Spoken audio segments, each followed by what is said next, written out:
அச்சம் என்பது மடமையடா, அஞ்சாமை திராவிட உடமையடா, அஞ்சாமை திராவிட உடமையடா.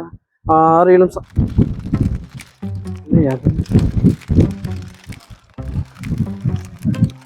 பயங்கரமான சவுண்டா இருக்கு, வித்தியாசமா கேக்குது. நண்பன் தோட்டம் வேற.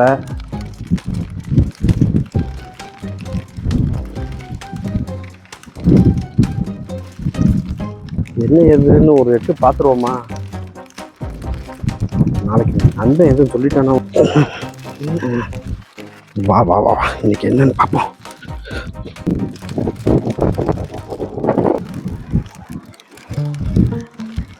இங்கதான் வர்ற மாதிரி இருக்கு.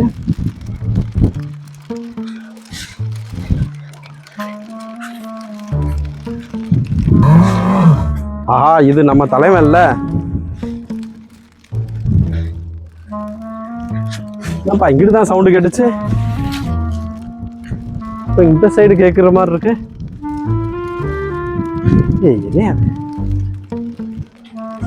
ஐயோ, தப்பா உள்ள வந்துட்டோமோ?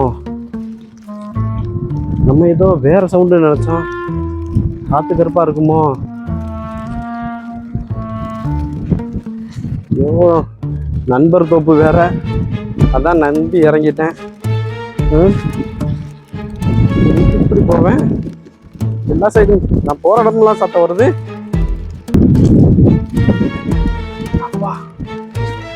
ஏய், இது சரியா படல. சாமான் நகன்றது நல்லதுன்னு நினைக்கிறேன்.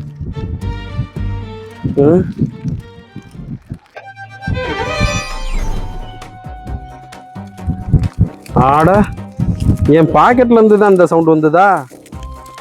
பா, இவ்வளோ என்ன பயந்து நடுங்கிக்கிட்டு இருந்தேனடா. இது எது கொடுத்தாங்க? ஆஹா, வீட்டில் காய்கறி வாங்கல கொடுத்தாங்க. அட பாவி, இதுதான் அந்த 500 ரூபாயா? என்னடா திடீர்னு நம்ம கையில் 500 ரூபா இருக்கேன்னு சொல்லிட்டு அழகா பூரி, பொங்கல், காப்பிலாம் குடிச்சிட்டு வந்தேன். ஐயோ, அவன் வீட்டில் கொடுத்த காசை ஹோட்டலில் சாப்பிட்டேன். காய்கறி எந்த காசை வச்சு வாங்குவேன்? அட, நண்பன் வாழத்தான் இருந்தேன். இது ஏதாச்சும் கரெக்ட் பண்ணலாமா? ஆஹா, நண்பன் தோட்டத்து வாழத்தாரு.